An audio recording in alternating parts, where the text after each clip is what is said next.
Tem uma coisa que ninguém te conta sobre envelhecer. Não é o corpo que dói mais. É perceber que você se tornou transparente para as pessoas que você mais ama. É sentar numa sala cheia de gente e sentir que ninguém te enxerga. É ouvir risadas, conversas, planos sendo feitos. E entender que você não faz parte de nenhum deles. Meu nome é Vera Lúcia Mendes Figueiredo. Tenho 67 anos. E essa história começa numa quarta-feira de março, às 3h27 da tarde. Eu sei o horário exato porque olhei para o relógio no momento em que meu filho abriu a boca e destruiu qualquer ilusão que eu ainda tivesse sobre o meu lugar na vida dele. Mas antes de contar o que aconteceu naquela sala de reunião, preciso que você entenda uma coisa. Nenhuma humilhação surge do nada. Nenhuma ferida aparece de repente. Toda dor profunda tem raízes antigas, escondidas, que vão crescendo em silêncio até o dia em que finalmente rompem a superfície. E as minhas raízes começaram há exatamente 25 anos. Eu tinha 42 anos quando Geraldo partiu. Meu marido, meu companheiro de 2 décadas, o pai do meu único filho. Uma condição cardíaca que ninguém esperava. Num dia ele estava sentado à mesa do jantar, rindo de uma piada boba que nosso filho Renato tinha contado. No outro, eu estava no hospital, assinando papéis que eu mal conseguia ler através das lágrimas. Renato tinha 17 anos na época. Estava no último ano do colégio, cheio de sonhos, cheio de planos. Quando viu o pai deitado naquela maca, coberto por um lençol branco, ele não chorou. Ficou parado, olhando, como se o mundo inteiro tivesse parado junto com ele. Eu tive que ser forte pelos dois. Engoli meu próprio luto para conseguir segurar a mão do meu filho e dizer que ia ficar tudo bem. Geraldo deixou para trás uma pequena loja de materiais de construção em Sorocaba, interior de São Paulo. Um negócio modesto que ele tinha construído do zero ao longo de 15 anos. Era o orgulho dele. Cada prateleira, cada saco de cimento, cada lata de tinta representava anos de trabalho, de sacrifício, de sonhos. Todo mundo achava que a loja era mérito exclusivo dele. Que Geraldo era o gênio por trás dos números, o empresário de visão que tinha transformado um barracão alugado numa loja de esquina respeitada. E eu deixei que pensassem isso. Porque naquela época, mulher que entendia de negócios era vista com desconfiança. Mulher que sabia fazer conta melhor que o marido era motivo de piada. A verdade é que eu sempre fui a cabeça invisível daquele negócio. Geraldo era bom de conversa. Tinha carisma, sabia vender, fazia amizade com qualquer um que entrasse pela porta. Mas era eu quem fechava o caixa toda noite, conferindo centavo por centavo. Era eu quem ligava para os fornecedores às 6 da manhã, negociando prazo, pechinchando desconto. Era eu quem calculava margem de lucro, quem decidia o que comprar e o que deixar de lado. Quem percebia quando um funcionário estava roubando antes mesmo de faltar dinheiro na gaveta. Aprendi tudo sozinha. Não tive professor, não fiz curso. Tinha um caderno quadriculado, onde anotava tudo, uma calculadora cinza que ainda guardo numa gaveta do meu quarto e uma determinação que veio de ver minha mãe criar 6 filhos sozinha depois que meu pai foi embora. Quando Geraldo partiu, todos esperavam que eu vendesse a loja. Os fornecedores ligavam, oferecendo comprar o estoque por valores ridículos. Os concorrentes apareciam com propostas indecentes. Até o irmão do Geraldo, que nunca tinha pisado na loja, surgiu dizendo que podia assumir o negócio para me ajudar. Renato, meu filho, também achou que eu não daria conta. Chegou em casa um dia dizendo que ia largar o colégio para assumir a loja. Que não podia deixar a mãe dele se acabar tentando fazer algo que era trabalho de homem. Eu olhei para ele, para aquele menino de 17 anos que achava que sabia tudo sobre a vida e disse com uma calma que eu mesma não sabia de onde vinha. Você vai terminar o colégio, vai entrar na faculdade e vai deixar a sua mãe cuidar do que ela sempre cuidou. Ele não entendeu o que eu quis dizer. Ninguém entendeu, mas obedeceu. Durante os 7 anos seguintes, eu mantive aquela loja funcionando, sozinha. Acordava às 4h30 da manhã, quando a cidade ainda estava escura e silenciosa. Tomava um café preto, forte, e saía de casa antes das 5. Chegava na loja, abria as portas, conferia o que tinha chegado dos fornecedores na noite anterior. Às 7, quando os funcionários chegavam, eu já tinha organizado o estoque, separado os pedidos do dia, revisado as contas pendentes. Atendia cliente, resolvia problema, negociava com representante, pagava conta, cobrava caloteiro. No fim do dia, quando todo mundo ia embora, eu ficava sozinha no escritório dos fundos, aquele cubículo apertado que cheirava a poeira e papel velho.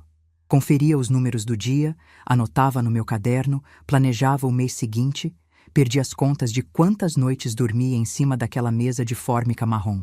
Quantas vezes acordei com o pescoço travado, a coluna reclamando, mas sem tempo de reclamar porque o despertador já estava tocando e tinha mais um dia inteiro pela frente.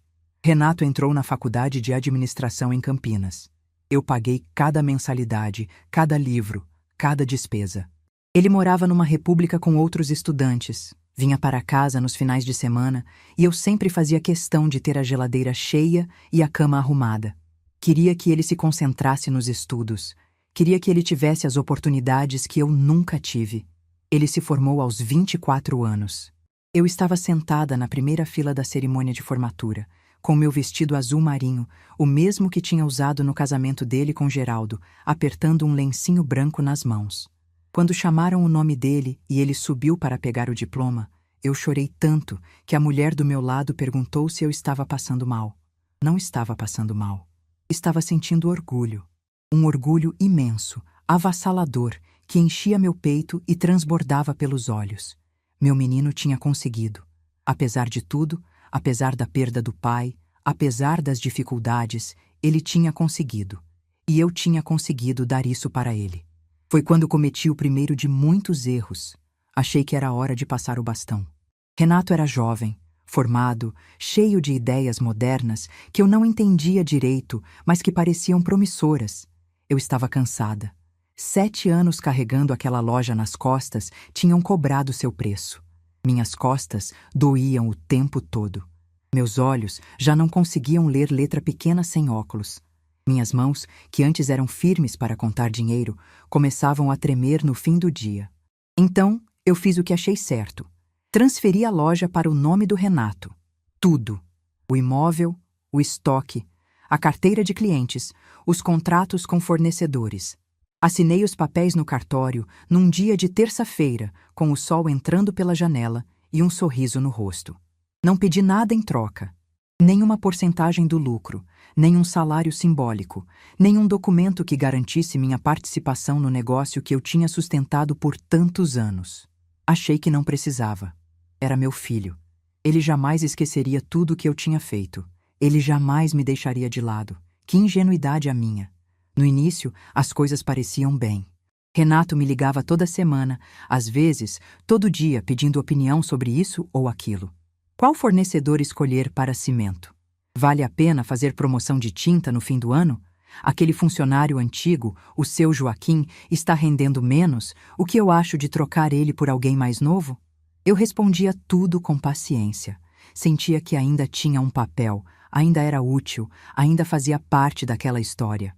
Mal sabia eu que aquelas ligações estavam apenas contando os dias, até se tornarem cada vez mais raras, cada vez mais curtas, até desaparecerem completamente. A mudança começou quando Renato conheceu Débora. Ela trabalhava no departamento de recursos humanos de uma empresa grande em São Paulo. Era bonita, isso eu não podia negar. Cabelos lisos, sempre bem arrumados, maquiagem impecável, roupas de grife que eu nem sabia pronunciar o nome. Falava de gestão de pessoas e cultura organizacional e feedback construtivo, com uma segurança que eu nunca tive para falar de nada. Renato se apaixonou de um jeito que eu nunca tinha visto. Os olhos dele brilhavam quando falava dela. Ele ria das piadas dela, concordava com todas as opiniões dela, mudava de ideia no meio da frase se ela levantava uma sobrancelha. Eu fiquei feliz por ele. Todo filho merece encontrar alguém para amar. O problema é que Débora me viu, desde o primeiro instante em que colocou os olhos em mim, como um obstáculo a ser removido. Eu lembro do primeiro jantar que ela veio na minha casa. Eu tinha passado o dia inteiro na cozinha. Frango ao molho pardo, do jeito que o Renato amava desde criança. Arroz com pequi, que era a receita da minha mãe. Quiabo refogado, que o Geraldo sempre dizia que ninguém fazia igual. Sobremesa de goiabada com queijo, cortada em pedacinhos perfeitos. Arrumei a mesa com a toalha boa, a de linho branco que só usava em ocasião especial. Coloquei as flores que tinha comprado de manhã no mercado. Acendi uma vela no centro, daquelas com cheiro de baunilha que deixam o ambiente acolhedor. Quando eles chegaram, Débora entrou olhando para os cantos como quem faz inspeção sanitária. Passou o dedo na estante da sala, verificou o encosto do sofá, ergueu uma sobrancelha para a cortina da janela. Não disse nada, mas não precisava. O olhar já dizia tudo. Na hora de sentar para comer, ela ficou parada diante do prato, olhando para aquela comida que eu tinha preparado com tanto carinho, e disse com uma vozinha fina: "Ai, dona Vera, desculpa, mas eu estou de dieta. Não como comida pesada assim. Tem uma saladinha?" Renato me olhou com aquela expressão que eu ia aprender a conhecer muito bem nos anos seguintes. A expressão de "desculpa, mãe, mas é assim que as coisas são agora." Ele não disse nada. Não defendeu minha comida, não explicou que era especial, não sugeriu que ela pelo menos experimentasse. Apenas ficou em silêncio enquanto eu me levantava, ia até a cozinha e improvisava uma salada com o que tinha na geladeira. Débora passou o jantar inteiro cutucando folhas de alface, enquanto Renato comia meu frango em silêncio, sem elogiar uma única vez, sem dizer que estava gostoso como sempre dizia. O ar na sala estava pesado, denso, como se uma nuvem tivesse entrado pela janela e decidido ficar. Quando eles foram embora, eu fiquei sentada na mesa vazia por muito tempo. Os pratos ainda cheios de comida que ninguém tinha comido. As flores já começando a murchar. A vela derretida até o fim. Eu devia ter percebido naquela noite. Devia ter entendido o que estava por vir. Mas eu era mãe. E mães têm essa capacidade infinita de ignorar os sinais, de dar desculpas, de acreditar que no fundo tudo vai ficar bem. Naquela noite, sozinha na cozinha, lavando panelas que eu tinha sujado para nada, eu prometi a mim mesma que ia me esforçar mais, que ia conquistar a Débora, que ia mostrar para ela que eu não era uma ameaça, que eu só queria ver meu filho feliz. Eu não sabia ainda, mas tinha acabado de entrar em uma guerra que eu jamais poderia vencer, porque era uma guerra onde o único prêmio era minha própria invisibilidade. E nos anos seguintes eu ia aprender, da forma mais dolorosa possível, que às vezes as pessoas que mais amamos são exatamente as pessoas capazes de nos destruir. Não com gritos, não com violência, não com palavras de raiva, mas com algo muito pior, com silêncio, com indiferença. Com o simples ato de olhar através de você como se você não existisse. E eu, que tinha sobrevivido à perda do marido, que tinha sustentado uma empresa sozinha por 7 anos, que tinha enfrentado tudo que a vida jogou no meu caminho, estava prestes a descobrir que nada, absolutamente nada, poderia ter me preparado para o que viria a seguir. O casamento aconteceu 6 meses depois daquele jantar. Uma cerimônia bonita, num salão enfeitado de flores brancas e luzes douradas, com 150 convidados que eu mal conhecia. A maioria era da família de Débora, gente de São Paulo, bem vestida, que falava alto e ria de piadas que eu não entendia. Eu sentei na segunda fila, não na primeira. A primeira estava reservada para os pais de Débora, seu Orlando e Dona Fátima, um casal de comerciantes que tinha vendido uma rede de farmácias e agora vivia de renda. Eles chegaram de carro importado, com roupas que custavam mais do que eu ganhava em 3 meses, e cumprimentaram todo mundo com aquela simpatia ensaiada de quem está acostumado a ser o centro das atenções. Quando me viram, deram um sorriso educado e um prazer, Dona Vera, que soou mais como "Quem é você mesmo?". Renato não me apresentou direito. Disse apenas: "Essa é minha mãe", e já foi receber outros convidados. Eu fiquei parada ali, com meu vestido verde escuro que tinha comprado especialmente para a ocasião, sentindo que tinha algo errado, mas sem saber exatamente o que. Durante a festa, eu circulei pelos cantos, tentando conversar com as pessoas, tentando me enturmar. Mas toda vez que me aproximava de um grupo, a conversa parecia mudar de assunto ou simplesmente morrer. Eu era a sogra, a mãe do noivo. Aquela figura que todo mundo sabe que existe, mas ninguém faz questão de conhecer. Na hora do brinde, seu Orlando fez um discurso emocionado sobre como estava feliz em receber Renato na família. Falou do futuro brilhante que o casal teria, das portas que se abriam, das oportunidades que viriam. Não mencionou meu nome uma única vez. Não disse nada sobre a mãe que tinha criado aquele homem sozinha. Era como se Renato tivesse brotado do nada, sem história, sem passado, sem raízes. Eu engoli aquela dor com um gole de champanhe e sorri para as fotos. Depois do casamento, Renato e Débora vieram morar comigo. A casa era grande, tinha 3 quartos, e eu achei que seria maravilhoso ter meu filho por perto novamente. Achei que íamos criar memórias juntos, que eu ia ver de perto a vida dele se construindo, que talvez Débora e eu pudéssemos nos aproximar com o tempo. Nas primeiras semanas tentei de tudo. Acordava cedo para preparar o café da manhã. Deixava a casa impecável, fazia as comidas que Renato gostava, mas também tentava aprender receitas mais leves para agradar Débora. Comprei um livro de saladas e outro de sucos detox. Pesquisei na internet sobre alimentação saudável. Fiz de tudo para mostrar que eu podia me adaptar, mas nada era suficiente. Débora tinha um jeito de fazer críticas que parecia elogio às avessas. Dona Vera, que bom que a senhora ainda consegue fazer tanta coisa nessa idade, ela dizia, como se eu fosse uma idosa de 90 anos e não uma mulher de 50 e poucos. Dona Vera, essa decoração é tão vintage, muito charmoso de verdade. E eu sabia que vintage significava velho, ultrapassado, fora de moda. Os comentários foram aumentando. Primeiro sobre a casa. Essa cortina de renda puxa muita poeira. Será que não seria melhor trocar? Depois, sobre a comida. Esse tempero forte assim não faz bem pro estômago do Renato. Ele anda com refluxo. Depois, sobre meus hábitos. A senhora deixa a televisão ligada muito alto, atrapalha o Renato que está trabalhando no escritório. Eu ia cedendo, uma coisa de cada vez. Troquei a cortina por uma de tecido liso. Diminuí o sal, o alho, a pimenta. Passei a assistir televisão com fones de ouvido, sozinha no meu quarto, me sentindo uma hóspede na minha própria casa. Renato nunca dizia nada. Quando eu tentava conversar com ele sobre os comentários de Débora, ele desconversava. Mãe, ela não fala por mal, é só o jeito dela. Ou então, mãe, tenta entender. Ela veio de uma realidade diferente. Como se eu tivesse que pedir desculpas por ter criado meu filho numa casa simples, com comida de verdade e cortinas de renda.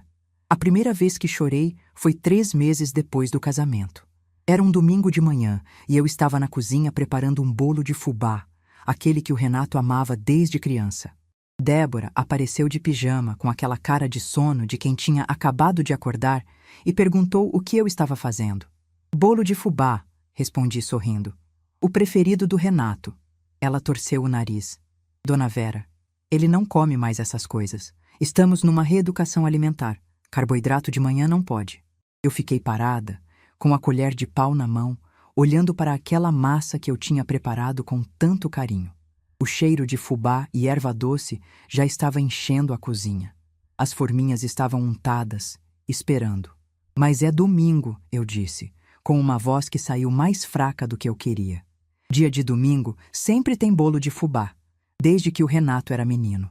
Débora sorriu daquele jeito que eu já conhecia. O sorriso de quem tem pena de você, mas não quer demonstrar. Dona Vera, as coisas mudam. O Renato não é mais menino. Ele é um homem adulto, com responsabilidades, com uma esposa. Não pode ficar preso nas coisas do passado. Ela saiu da cozinha antes que eu pudesse responder. Eu terminei de fazer o bolo, coloquei no forno. Sentei na cadeira da cozinha e chorei em silêncio, abafando os soluços com o pano de prato, para ninguém ouvir.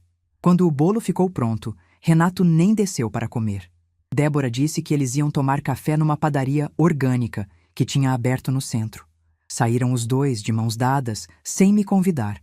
Eu comi uma fatia daquele bolo sozinha, na cozinha vazia, sentindo o gosto da minha própria derrota em cada mordida. 2 anos depois do casamento, veio a notícia que eu mais esperava. Débora estava grávida. Quando Renato me contou com aquele sorriso enorme no rosto, eu chorei de alegria. Finalmente ia ser avó. Finalmente ia ter alguém para cuidar, para mimar, para encher de amor sem precisar pedir licença. Uma criança que seria parte de mim, que carregaria algo do Geraldo, que daria sentido a todos aqueles anos de sacrifício. Eu me ofereci para ajudar em tudo. Me coloquei à disposição para acompanhar nas consultas, para montar o quartinho do bebê, para fazer as compras do enxoval. Pesquisei sobre gravidez, sobre amamentação, sobre os primeiros cuidados. Estava pronta para ser a avó mais presente, mais dedicada, mais amorosa que aquela criança poderia ter. Mas Débora tinha outros planos. Dona Vera, obrigada pela oferta, mas a minha mãe já vai me acompanhar nas consultas. Ela tem mais experiência com essas coisas modernas, sabe como é.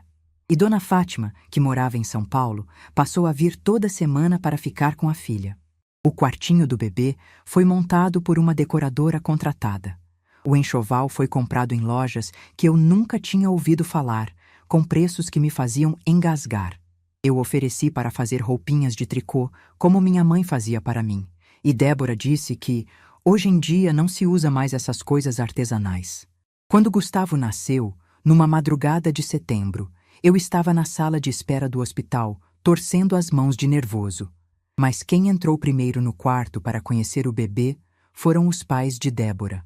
Eu esperei do lado de fora por quase 1 hora, até que uma enfermeira me chamou. Meu neto era a coisa mais linda que eu já tinha visto. Pequenininho, enrugadinho, com os olhos fechados e os punhos cerrados. Quando eu estendi os braços para pegá-lo, Débora disse: Dona Vera, ele acabou de mamar. Melhor não mexer muito, senão ele vomita. Eu abaixei os braços e fiquei ali, parada, olhando para aquela criança que era meu sangue, mas que eu não tinha permissão para tocar. Nos meses que se seguiram, as regras foram ficando cada vez mais claras. Eu não podia pegar o Gustavo sem pedir autorização. Não podia dar banho porque a pediatra ensinou um método específico. Não podia dar mamadeira, porque pode confundir o bebê. Não podia cantar as cantigas que eu cantava para o Renato, porque músicas antigas assustam criança. Eu obedecia a tudo. Cada regra, cada proibição, cada olhar de reprovação quando eu fazia algo errado. Engoli minha vontade, minha experiência, minha intuição de mãe e avó. Fiz tudo o que eles mandaram, na esperança de que, com o tempo, as coisas melhorassem. 3 anos depois, veio Letícia. Outra gravidez, outro parto, outra neta que eu mal pude segurar nos braços. As regras continuaram as mesmas, talvez ainda mais rígidas. Eu era a avó que existia nos cantos, que aparecia nas fotos de Natal, sorrindo um sorriso forçado, que comprava presentes caros para compensar o carinho que não podia dar. Foi nessa época que algo começou a mudar dentro de mim. Eu estava cansada de implorar por migalhas, cansada de me diminuir para caber no espaço que eles me deixavam, cansada de ser a intrusa na casa que eu mesma tinha construído. Num domingo qualquer, aconteceu algo que parecia pequeno, mas que plantou uma semente que ia demorar anos para germinar. Era almoço de Páscoa. Eu tinha acordado às 5 da manhã para preparar tudo. Bacalhau ao forno, arroz de brócolis, batatas coradas, salada especial. A mesa estava posta com a toalha boa, os pratos bonitos, as taças de cristal que eram herança da minha mãe. Quando todos chegaram, sentaram nos seus lugares de sempre. Seu Orlando e Dona Fátima na cabeceira, como se fossem os donos da casa. Renato e Débora de um lado, as crianças do outro, com suas cadeirinhas especiais. E eu fiquei em pé, servindo.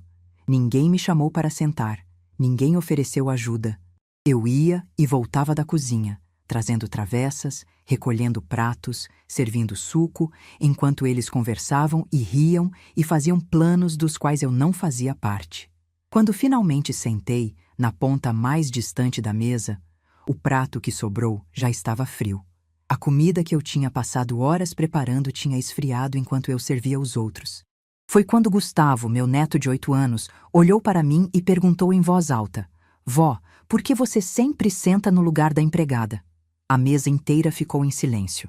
Eu olhei para o Renato, esperando que ele dissesse alguma coisa, que ele defendesse a mãe dele, que ele explicasse para o filho que a avó não é empregada. Mas ele abaixou os olhos e continuou comendo. Débora abafou um risinho. Seu Orlando pigarreou, desconfortável. Dona Fátima fingiu que não tinha ouvido. E eu fiquei ali, com o garfo parado no ar, sentindo o peso daquela pergunta me esmagar por dentro.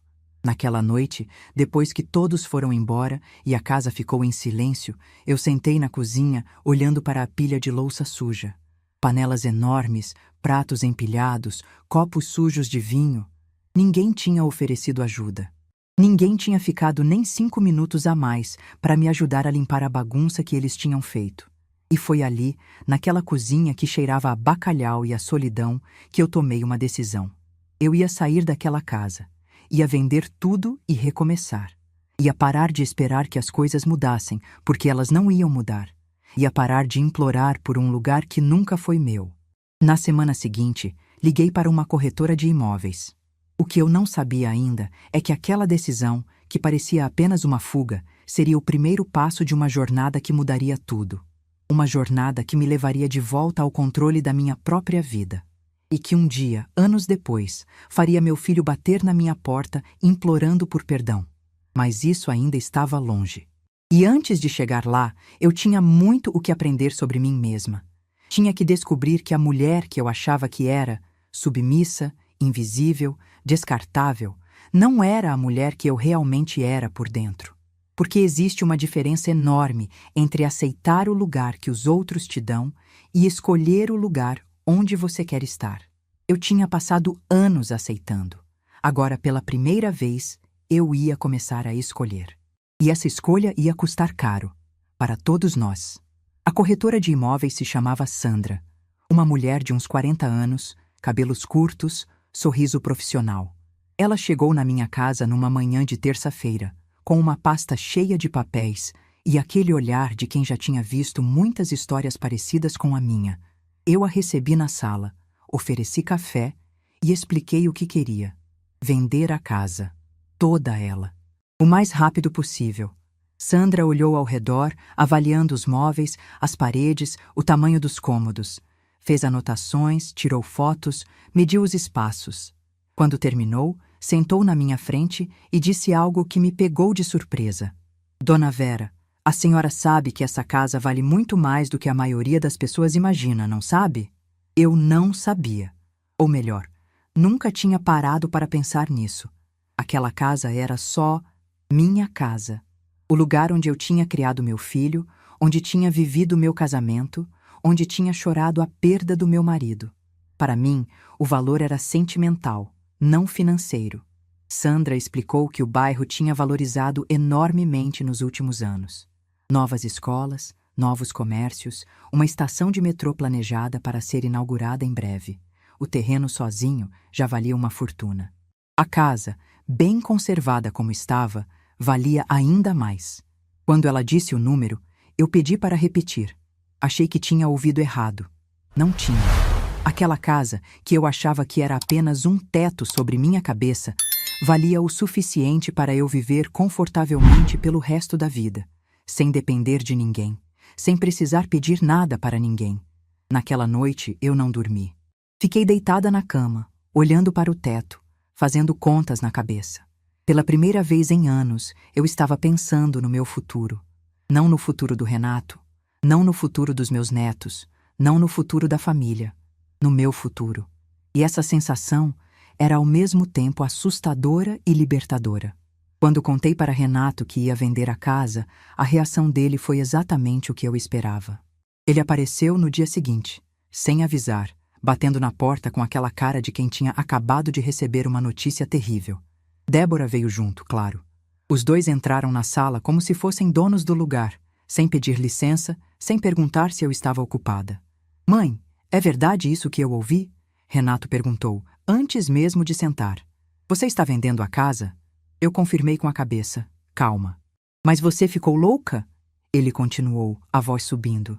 Essa casa é da família. Você não pode simplesmente vender sem consultar ninguém. Eu olhei para ele por um longo momento. Para aquele homem de 36 anos que ainda achava que podia falar comigo daquele jeito. Que ainda achava que tinha direito sobre as minhas decisões. Renato, eu disse, com uma voz que eu mesma não reconhecia. Essa casa está no meu nome. Sempre esteve. Eu posso fazer o que quiser com ela. Débora se intrometeu, como sempre fazia. Dona Vera, mas e as crianças? Elas cresceram nessa casa. Tem valor sentimental. A senhora não pode simplesmente... Posso sim, eu interrompi. E vou. O silêncio que se seguiu foi pesado. Renato me olhava como se estivesse vendo uma estranha. Talvez estivesse. Talvez aquela fosse a primeira vez que ele via a mulher que eu realmente era por dentro. E onde você vai morar? Ele perguntou depois de um tempo. Vou comprar um apartamento. Menor, mais prático. Só para mim. Só para você? Débora repetiu, com aquele tom de falsa preocupação que eu conhecia tão bem. Mas, dona Vera, a senhora sozinha? Na sua idade? E se acontecer alguma coisa? Eu sorri. Um sorriso pequeno, quase imperceptível, mas que carregava anos de respostas engolidas. Na minha idade, Débora, eu ainda sei cuidar de mim mesma. Aprendi isso há muito tempo, quando ninguém mais podia cuidar. Eles foram embora sem conseguir me convencer. Renato ainda tentou mais algumas vezes nas semanas seguintes. Ligava, aparecia, mandava mensagens. Usou os netos como argumento. Disse que as crianças ficariam traumatizadas, que eu estava destruindo a família. Mas eu já tinha tomado minha decisão. A casa foi vendida em menos de um mês. O comprador pagou à vista, sem pechinchar. Quando assinei os papéis no cartório, senti algo que não sentia há décadas. Controle. Controle sobre minha própria vida, sobre meu próprio destino. Comprei um apartamento de 2 quartos num bairro tranquilo, perto do centro. Não era luxuoso, mas era meu. Cada móvel que escolhi, cada cor de parede que pintei, cada detalhe da decoração foi decisão minha. Ninguém para criticar, ninguém para dar palpite, ninguém para me fazer sentir que eu estava fazendo algo errado. Mas o dinheiro da venda da casa era muito mais do que eu precisava para comprar o apartamento. Sobrou uma quantia considerável. E foi aí que minha vida realmente começou a mudar. Eu poderia ter colocado tudo na poupança, como faz a maioria das pessoas da minha idade. Poderia ter deixado o dinheiro parado, rendendo quase nada, esperando eu precisar. Mas algo dentro de mim dizia que eu podia fazer mais, que eu merecia fazer mais. Foi quando conheci Cláudia. Ela era consultora financeira, indicação de uma conhecida da igreja que tinha multiplicado suas economias, seguindo os conselhos dela. Cláudia tinha mais ou menos a minha idade, cabelos grisalhos que ela usava com orgulho e um jeito direto de falar que me conquistou na primeira conversa. Dona Vera, ela disse depois de ouvir minha história, a senhora passou a vida inteira cuidando do dinheiro dos outros. Está na hora de cuidar do seu. Aquela frase ficou ecoando na minha cabeça por dias. Cláudia me ensinou coisas que eu nunca tinha ouvido falar. Fundos de investimento, renda fixa, renda variável, diversificação de carteira. No início, eu me sentia uma criança aprendendo a ler. Mas aos poucos, os conceitos foram fazendo sentido. Afinal, eu tinha passado a vida inteira lidando com números. A lógica era a mesma, só a escala era diferente. Comecei a estudar. Comprei livros, assisti vídeos na internet, fiz anotações em cadernos como fazia na época da loja. Cláudia ficava impressionada com a rapidez com que eu aprendia. Dona Vera, a senhora tem um talento natural para isso, ela dizia. E eu sorria, pensando em todas as vezes que me disseram que eu não entendia nada de negócios. Em 2 anos, meu dinheiro tinha crescido de uma forma que eu nunca imaginei possível. Não era uma fortuna absurda, mas era o suficiente para me dar segurança. E mais importante, era meu, conquistado com meu trabalho, com minha inteligência, com minha determinação. Foi nessa época que Renato veio me procurar com uma proposta. A loja de materiais de construção estava indo bem, mas ele tinha planos maiores. Queria expandir, abrir filiais em outras cidades, transformar o negócio numa rede. O problema era o capital. Os bancos tinham negado crédito porque ele já tinha outras dívidas. Os investidores que ele procurou queriam participação demais, controle demais. Ele estava desesperado. Eu via isso nos olhos dele quando sentou na sala do meu apartamento, naquele mesmo sofá onde meses antes tinha me acusado de estar louca por vender a casa. A arrogância tinha dado lugar a uma ansiedade mal disfarçada. Mãe, eu preciso de 400 mil reais, ele disse sem rodeios. É para a expansão. Eu sei que a senhora tem dinheiro guardado. Eu pago de volta com juros como se fosse um banco. Eu fiquei em silêncio por um longo momento, observando meu filho. Aquele homem que tinha me humilhado tantas vezes, que tinha permitido que sua esposa me tratasse como uma intrusa, que tinha me deixado sentada no lugar da empregada, sem dizer uma única palavra. Por que você não pede para os pais da Débora? Perguntei. Eles têm dinheiro de sobra. Renato desviou o olhar. Eles não querem investir. Disseram que é arriscado demais. Eu quase ri. Os mesmos sogros que eram tratados como reis na minha antiga casa, que ocupavam a cabeceira da mesa, que opinavam sobre tudo, não queriam arriscar 1 centavo no negócio do genro. Mas eu, a mãe invisível, a velha que não sabia de nada, eu deveria abrir minha carteira sem questionar. E se eu disser não? Perguntei. Renato me olhou surpreso. Claramente não tinha considerado essa possibilidade. Mãe, é o futuro da nossa família, do negócio que o pai construiu. Você não pode simplesmente... O negócio que eu mantive funcionando por 7 anos. Eu corrigi, com uma calma que me surpreendeu. O negócio que eu te entreguei de bandeja sem pedir nada em troca. O negócio que você nunca me agradeceu por ter salvado. O silêncio que se seguiu foi o mais longo da nossa conversa. Renato abriu a boca para dizer algo, mas eu levantei a mão, pedindo que ele esperasse. Eu precisava pensar. Precisava decidir o que fazer com aquele momento, com aquela oportunidade. Eu vou pensar, disse finalmente. Volta semana que vem. Ele foi embora confuso, sem entender o que estava acontecendo. E eu fiquei sozinha no meu apartamento, olhando pela janela, tomando a decisão mais importante da minha vida. Naquela noite, liguei para Cláudia. Contei tudo sobre a proposta do Renato. E então, fiz uma pergunta que mudaria tudo. Cláudia, é possível fazer um investimento anônimo? Colocar dinheiro numa empresa sem que o dono saiba quem é o investidor? Ela ficou em silêncio por alguns segundos. É possível sim. Através de um fundo, de uma empresa intermediária. Mas, por que a senhora quer fazer isso? Eu expliquei. Disse que queria ajudar meu filho, mas que se ele soubesse que o dinheiro era meu, nunca aceitaria. O orgulho dele não permitiria. E mais, se Débora soubesse que eu tinha dinheiro, ia arranjar um jeito de colocar as mãos nele. Mas havia outro motivo, um que eu não disse em voz alta. Eu queria ver. Queria ver como meu filho trataria um investidor desconhecido. Queria ver se o respeito que ele nunca teve por mim apareceria quando achasse que estava lidando com alguém importante. Cláudia entendeu. Talvez ela mesma tivesse histórias parecidas, feridas parecidas. Juntas, montamos a estrutura. Uma empresa no meu nome, um contrato de investimento com cláusulas específicas, tudo registrado e documentado. Mas eu não era ingênua. Não ia entregar R$400 mil sem proteção. O contrato tinha uma cláusula especial. Se houvesse má administração, desvio de recursos ou qualquer situação que eu considerasse inadequada, eu podia solicitar a devolução do valor corrigido num prazo de 30 dias.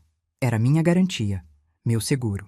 Uma semana depois, Renato recebeu a notícia de que um fundo de investimentos de São Paulo estava interessado em aportar capital na empresa dele. Ele ligou para me contar, eufórico, sem saber que eu já sabia de tudo. Mãe, apareceu um investidor, 400 mil, exatamente o que eu precisava. É um fundo, coisa séria, gente grande. Eu o parabenizei, desejei boa sorte e desliguei o telefone com um sorriso que ninguém podia ver. A empresa cresceu. Em 2 anos, Renato abriu 3 filiais. Virou um empresário respeitado, dava entrevistas para o jornal local, era convidado para eventos importantes. Débora ostentava a nova vida nas redes sociais. Viagens, restaurantes caros, carro importado, bolsas de grife. E eu continuei sendo a mãe invisível. Nos almoços de domingo, quando era convidada, eu sentava no mesmo canto de sempre. Ouvia as conversas sobre o sucesso da empresa, sobre os planos de expansão, sobre como Renato era um gênio dos negócios. Ninguém perguntava a minha opinião. Ninguém sabia que cada centavo daquele crescimento tinha saído do meu bolso. Uma vez, durante um desses almoços, Débora fez um comentário que quase me fez engasgar no café. O Renato é muito bom em atrair investidores, ela disse, com aquele orgulho de esposa troféu. Tem gente importante acreditando nele, gente que entende de negócios de verdade. Eu tomei meu café em silêncio sem responder. Mas por dentro, algo estava crescendo. uma certeza de que um dia, de alguma forma, toda aquela verdade viria à tona. Eu só não sabia que esse dia chegaria da forma mais dolorosa possível, que seria eu mesma a detonar a bomba que explodiria tudo, e que quando a poeira baixasse, nada mais seria como antes, porque existe um limite para a invisibilidade, um ponto onde o silêncio deixa de ser aceitação e se torna escolha. E eu estava prestes a descobrir exatamente onde ficava esse ponto. A reunião que mudaria tudo estava marcada para uma quarta-feira de março. E naquele dia, pela primeira vez em anos, eu não ia ficar calada. A reunião foi marcada para uma quarta-feira, às 3 da tarde. Renato me ligou na véspera, com aquela voz de quem está cumprindo uma obrigação, e disse que seria importante eu comparecer. É uma reunião com os sócios e o contador, mãe. Vamos apresentar os números do trimestre. Acho bom você estar lá, faz parte da família. Parte da família. Depois de anos sendo tratada como uma peça decorativa, de repente eu era parte da família. Eu sabia exatamente por que ele estava me convidando. Não era por consideração, não era por respeito. Era para mostrar aos outros que ele era um filho dedicado, que incluía a mãe idosa nos assuntos importantes. Uma performance para a plateia. Mas eu aceitei. Disse que estaria lá às 3 em ponto. Naquela manhã, acordei mais cedo do que o normal. Tomei um banho demorado, lavei meus cabelos brancos com cuidado, passei o creme que fazia eles ficarem macios e brilhantes. Escolhi minha roupa com atenção. Uma blusa de seda cinza azulada por baixo do meu blazer azul marinho, o mesmo que eu usava em ocasiões que exigiam postura. Olhei para o espelho e vi uma mulher de 66 anos que, pela primeira vez em muito tempo, não estava tentando desaparecer. Cheguei à empresa 15 minutos antes do horário marcado.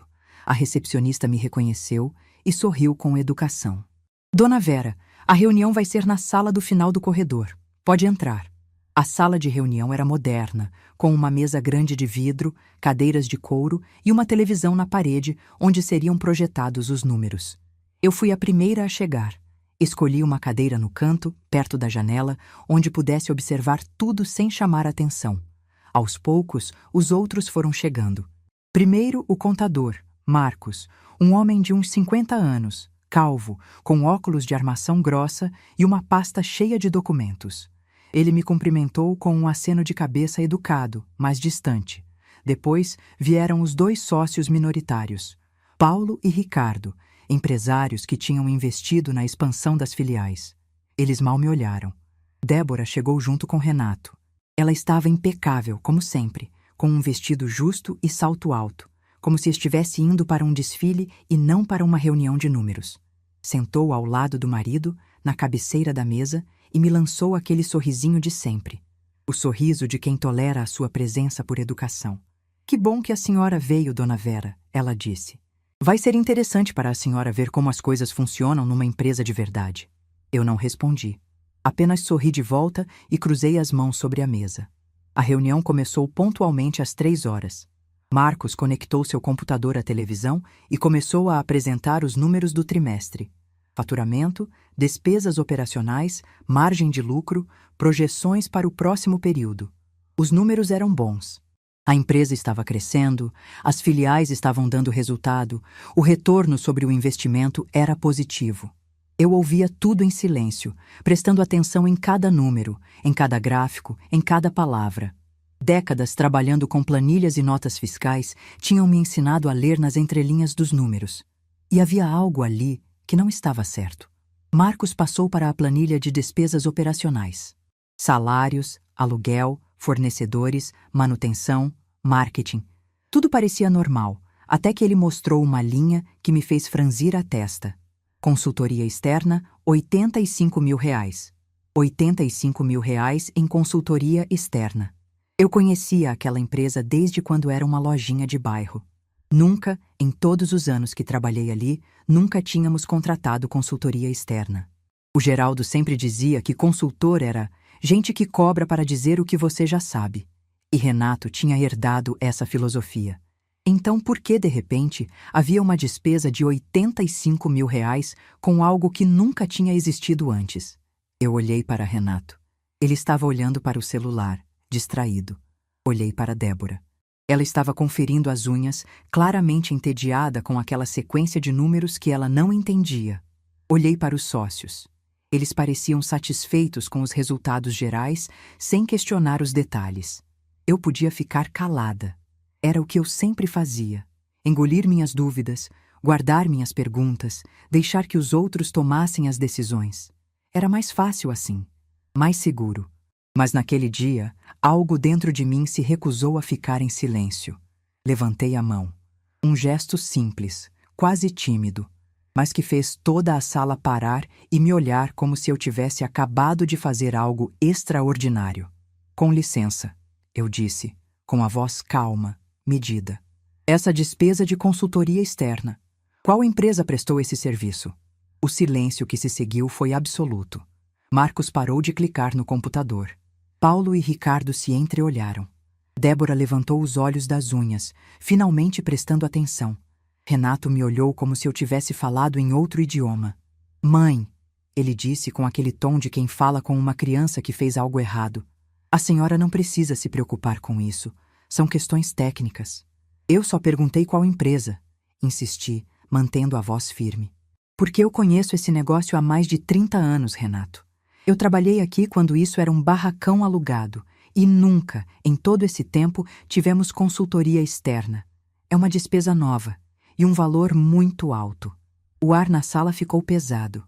Eu podia sentir a tensão crescendo, como se alguém tivesse acendido um fósforo perto de um barril de pólvora. Marcos mexeu nos papéis, visivelmente desconfortável. Os dois sócios se ajeitaram nas cadeiras, subitamente interessados na minha pergunta. E Débora ficou pálida. Eu vi. Naquele instante, eu vi a verdade nos olhos dela. O medo, o cálculo, a certeza de que algo estava prestes a ser descoberto. Dona Vera, ela disse, tentando recuperar o controle com aquele sorrisinho condescendente que eu conhecia tão bem. A senhora não precisa se preocupar com números. Isso aqui é coisa de gente que entende de empresa. E foi então que Renato fez o que eu nunca vou esquecer. Ele se levantou da cadeira. Olhou para mim com uma expressão que misturava raiva, constrangimento e algo que parecia desprezo. E disse em voz alta, para toda a sala ouvir: Você não sabe nem ler direito, mãe. Sai da reunião. Está nos envergonhando. Eu olhei para o meu filho. Para aquele homem que eu tinha carregado no ventre por 9 meses, que eu tinha amamentado nas madrugadas frias, embalado quando tinha pesadelo, protegido de tudo que pudesse machucá-lo, que eu tinha criado sozinha depois que o pai dele partiu, abrindo mão de tudo para que ele tivesse um futuro. Que eu tinha sustentado com meu suor, educado com meu sacrifício, preparado para a vida com cada centavo que ganhei. Que eu tinha salvado da falência 3 anos antes, sem que ele soubesse, porque acreditava nele mais do que ele jamais acreditou em mim. E ele estava ali, na frente de desconhecidos, me chamando de ignorante. Me expulsando como se eu fosse uma funcionária inconveniente. Como se todos aqueles anos não significassem nada. Como se eu não significasse nada. 3 palavras. Não sabe ler. 3 palavras que apagaram décadas de dedicação. 3 palavras que revelaram o que ele realmente pensava de mim esse tempo todo. A sala inteira ficou em silêncio. Ninguém sabia o que dizer. Marcos olhava para a mesa, envergonhado por estar presenciando aquilo. Os sócios pareciam desconfortáveis, sem saber se deviam intervir ou fingir que não tinham visto nada. Eu senti meu coração acelerar. Senti meus olhos arderem com lágrimas que eu me recusei a deixar cair. Senti uma dor tão profunda que parecia que alguém tinha enfiado uma faca no meu peito e estava girando devagar. Mas eu não gritei, não chorei, não implorei. Eu me levantei em silêncio. Peguei minha bolsa, ajeitei meu blazer e antes de sair, olhei para Marcos e disse, com a voz mais calma que consegui: Aquela despesa de consultoria não existe. Vocês sabem disso. E eu também sei. Depois olhei para meu filho uma última vez. Ele estava vermelho, talvez de raiva, talvez de vergonha. Eu não sabia mais a diferença. Saí da sala sem dizer mais nada. Caminhei pelo corredor com passos firmes, cada um ecoando no piso de cerâmica como batidas de um coração que finalmente tinha acordado. Passei pela recepcionista que me olhou com os olhos arregalados de surpresa, provavelmente tentando entender o que tinha acontecido. Atravessei a porta de vidro e fui até o estacionamento. O sol da tarde batia no asfalto, criando aquele calor denso de março. Eu senti o ar quente entrar nos meus pulmões enquanto procurava as chaves na bolsa. Minhas mãos tremiam, mas eu não ia deixar ninguém ver. Não ali, não naquele momento. Entrei no meu carro, coloquei as mãos no volante e fiquei ali, parada, por vários minutos. O estacionamento estava quase vazio. Só eu e o silêncio. Só eu e a dor que finalmente podia sair. Só então eu deixei as lágrimas caírem. Chorei como não chorava há anos.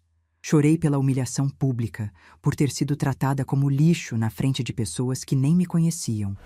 Chorei pela ingratidão de um filho que devia sua vida a mim e me pagava com desprezo. Chorei por todos os anos que passei me diminuindo para que ele se sentisse grande, aceitando menos do que merecia para não causar problemas. Por todas as vezes que fiquei calada quando deveria ter falado, que engoli minhas palavras para manter uma paz que só existia para os outros. Por todas as migalhas de afeto que aceitei como se fossem banquetes, me convencendo de que era assim que as coisas deveriam ser. Mas junto com a dor veio outra coisa. Uma certeza, uma determinação que eu não sabia que ainda existia dentro de mim. Eu não ia deixar aquilo passar. Não dessa vez. Dirigi até meu apartamento em silêncio. Quando cheguei, tranquei a porta, sentei no sofá e fiquei olhando para o telefone. Eu tinha uma decisão a tomar. Uma decisão que mudaria tudo. Liguei para Cláudia. Cláudia, eu disse, com uma voz que não tremia mais. Eu preciso que você execute a cláusula de resgate, imediatamente. Ela ficou em silêncio por alguns segundos. Vera, tem certeza? Se fizer isso agora, a empresa pode não conseguir... Tenho certeza. Interrompi. Absoluta. Cláudia tentou me fazer esperar, pensar melhor, conversar com Renato antes. Mas eu já tinha pensado, já tinha esperado, já tinha conversado demais. Manda a notificação hoje, eu disse. O prazo de 30 dias começa a contar amanhã. Quando desliguei o telefone, senti algo que não sentia há muito tempo. Não era raiva, não era tristeza, era poder. O poder de quem finalmente decidiu parar de aceitar o inaceitável. Naquela noite, eu dormi melhor do que tinha dormido em meses, porque eu sabia que, pela primeira vez na minha vida, eu estava escolhendo a mim mesma. Não como mãe, não como avó, não como a mulher invisível que todo mundo achava que conhecia. Como Vera Lúcia. Uma mulher que finalmente tinha entendido seu próprio valor. E nos dias que viriam, meu filho ia entender também. Da forma mais dura possível. Porque aquela despesa de R$ 85 mil que eu tinha questionado era real nos papéis. E era completamente falsa na prática. O dinheiro tinha ido para uma empresa fantasma, registrada no nome de um primo de Débora. Um desvio que eles achavam que estava bem escondido. Um roubo disfarçado de despesa operacional que ninguém jamais questionaria. Mas alguém questionou. A velha que não sabia nem ler direito. A mãe invisível que passou a vida inteira fazendo contas em cadernos quadriculados. A mulher que todos achavam que não entendia nada de negócios. Eu tinha visto a verdade em 5 segundos de planilha. O que eles tentaram esconder por meses, eu descobri com uma única pergunta. E agora, o mundo deles estava prestes a desmoronar. Não por vingança, não por raiva, mas porque algumas verdades não podem ficar escondidas para sempre. E a minha verdade estava prestes a aparecer. 2 dias depois da reunião, o telefone de Renato tocou às 7 da manhã. Era Marcos, o contador. A voz dele estava tremendo. Renato, temos um problema sério. A investidora anônima está retirando o capital. Todo ele. Com juros e correção, estamos falando de mais de R$ 500 mil. E ela quer em 30 dias. Eu soube disso porque Cláudia me ligou logo depois, contando que Renato tinha entrado em desespero. Ele ligou para ela implorando por uma reunião, pedindo para falar com a investidora, oferecendo qualquer condição para renegociar. Cláudia, seguindo minhas instruções, disse que a investidora não estava interessada em negociar. Ele está desesperado, Vera, ela me disse. Perguntou várias vezes quem era a pessoa por trás do fundo. O que eu faço? Eu pensei por um longo momento. Aquela era a hora da verdade. A hora de decidir se eu ia manter o anonimato para sempre ou se ia deixar meu filho saber exatamente quem ele tinha humilhado naquela sala de reunião. Conta para ele, eu disse. Conta quem eu sou. Cláudia hesitou. Tem certeza? Absoluta. Marca uma reunião para amanhã. E quando ele perguntar quem é a investidora, mostra o contrato com meu nome. No dia seguinte, às 2 da tarde, Renato estava sentado no escritório de Cláudia, achando que ia finalmente conhecer o investidor misterioso que podia salvar ou destruir sua empresa. Cláudia contou depois cada detalhe daquele encontro. Ela colocou uma pasta na mesa e empurrou na direção dele. Aqui está o contrato original, com o nome da investidora. Renato abriu a pasta com as mãos trêmulas. Leu o nome no documento, releu, olhou para Cláudia sem entender. Isso é algum tipo de brincadeira? Não é brincadeira, senhor Renato. Vera Lúcia Mendes Figueiredo é a investidora que aportou R$400 mil na sua empresa há 3 anos. Sua mãe. O silêncio que se seguiu durou quase 1 minuto inteiro. Renato ficou olhando para aquele documento como se as letras fossem mudar de forma na sua frente. Como se de alguma forma o nome da mãe dele fosse se transformar em outro nome, qualquer outro nome. Mas não mudou, porque a verdade, diferente das pessoas, não muda só porque você quer. Ele saiu do escritório de Cláudia sem dizer uma palavra.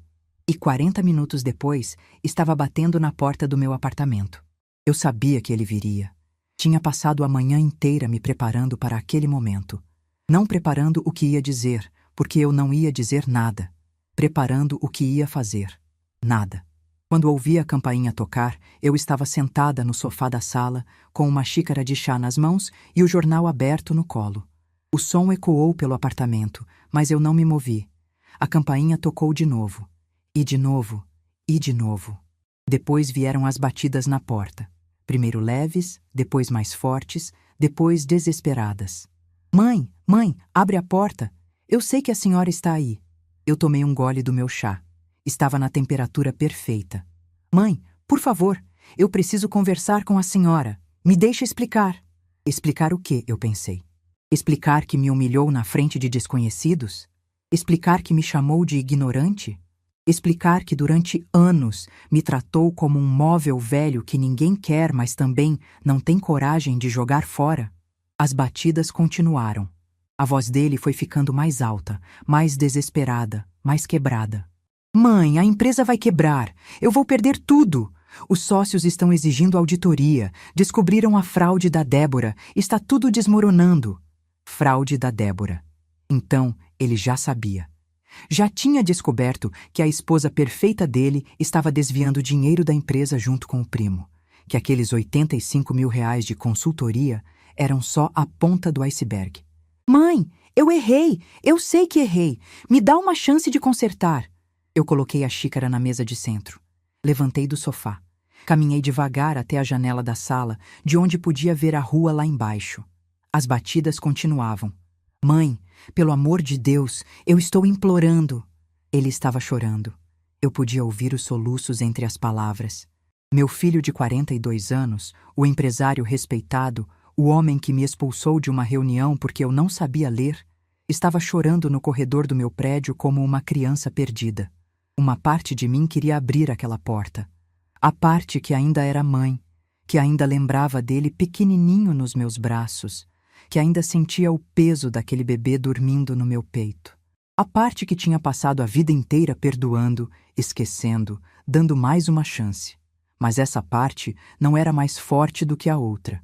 A parte que finalmente tinha entendido que amor não é sinônimo de anulação. Que ser mãe não significa aceitar qualquer coisa. Que algumas portas precisam ficar trancadas para que outras possam se abrir. Fiquei ali, parada na janela, ouvindo meu filho bater na minha porta por quase 1 hora. Vizinhos saíram para ver o que estava acontecendo. Dona Aparecida, do apartamento da frente, veio perguntar se eu precisava de ajuda. Eu disse que não, que estava tudo bem, que ele ia embora quando cansasse.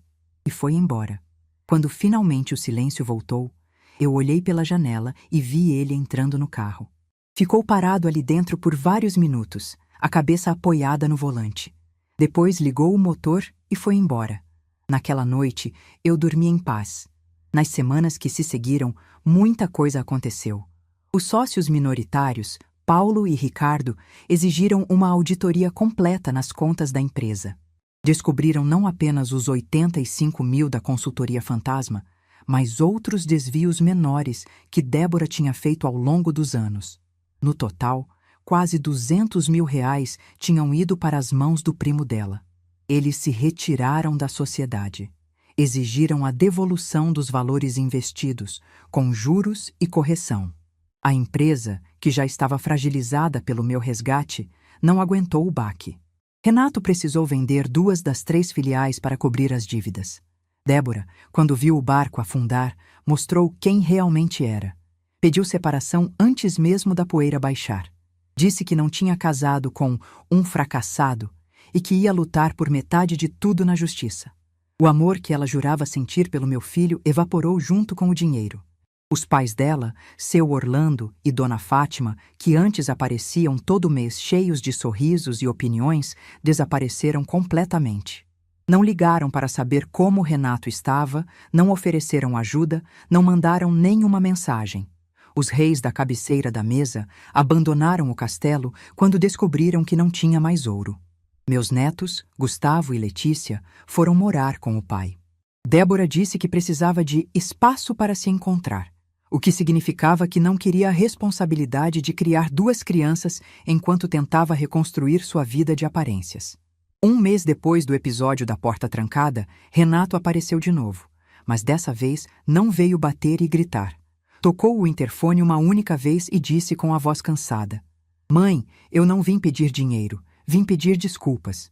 Se a senhora não quiser me receber, eu entendo. Mas eu precisava dizer isso." Fiquei em silêncio por um longo momento, com o dedo no botão do interfone. Pensei em tudo o que tinha acontecido. Em todas as humilhações, em todas as dores, em todas as vezes que me senti invisível. E pensei também no menino que ele tinha sido um dia antes de se perder no caminho. "As crianças estão com você?" perguntei. "Estão no carro. Elas queriam ver a avó." Olhei pela janela. O carro dele estava estacionado na frente do prédio. Gustavo e Letícia estavam no banco de trás, olhando para cima, tentando ver minha janela. Respirei fundo. Desci. Quando abri a porta do prédio, meus netos correram para me abraçar. "Vó, a gente sentiu tanto a sua falta", Letícia disse com os olhos cheios de lágrimas. Gustavo, o adolescente que antes mal me olhava, me abraçou tão forte que quase me derrubou. "Desculpa, vó. Desculpa por tudo." Renato ficou parado na calçada, sem saber o que fazer.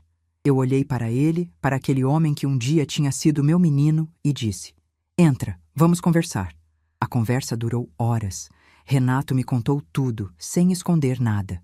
Os erros que cometeu, as decisões ruins, como tinha se deixado levar pela arrogância e pela influência de Débora. Chorou várias vezes. Pediu perdão de um jeito que eu nunca tinha visto antes. Não o perdão apressado de quem quer algo em troca, mas o perdão genuíno de quem finalmente entendeu o tamanho do próprio erro. Eu escutei tudo.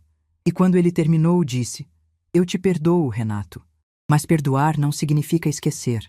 E não significa voltar a ser a mesma de antes." Ele assentiu, sem argumentar. "Eu passei 25 anos me diminuindo para que você se sentisse grande", continuei. "Aceitei ser invisível, ser ignorada, ser tratada como peso. E a culpa não é só sua, é minha também, por ter permitido. Mãe, Deixa eu terminar. O dinheiro que investi na sua empresa era tudo que eu tinha. Tudo que juntei em décadas de trabalho silencioso. Eu investi porque acreditava em você, mesmo quando você não acreditava em mim. Mas o que você fez naquela reunião não foi sobre dinheiro. Foi sobre respeito. E respeito não se compra." Renato ficou em silêncio, a cabeça baixa.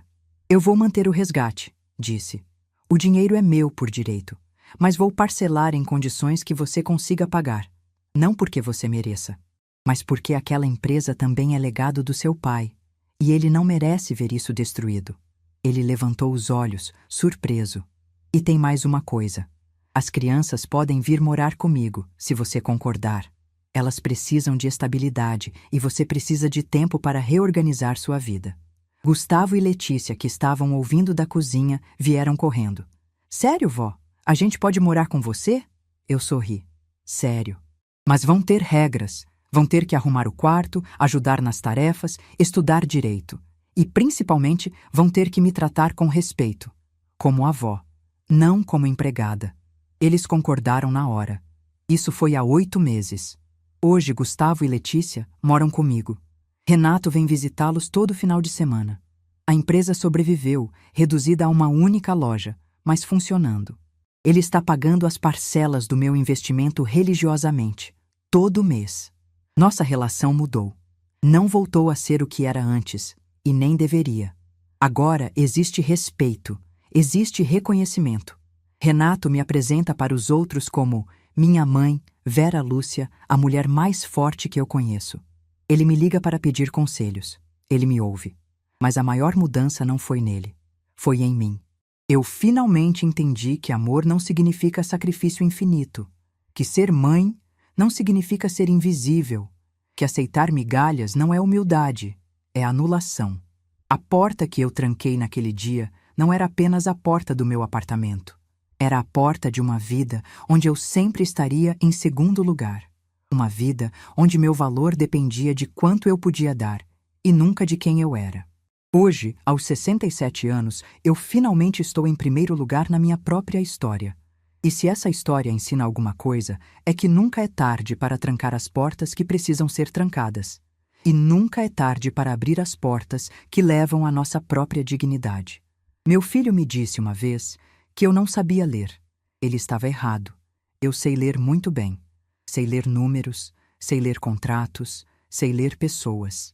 E, principalmente, sei ler o meu próprio valor. O silêncio daquela tarde, enquanto ele batia na minha porta, foi o silêncio mais poderoso da minha vida. Foi o silêncio de uma mulher que finalmente entendeu que se diminuir pelos outros não é amor, é apagamento. Esse foi o livro mais importante que eu já abri. E não pretendo fechá-lo nunca mais. Se essa história tocou seu coração, deixe seu like, se inscreva no canal e comente aqui embaixo. No meu lugar, o que você faria? Sua mensagem pode iluminar o dia de alguém.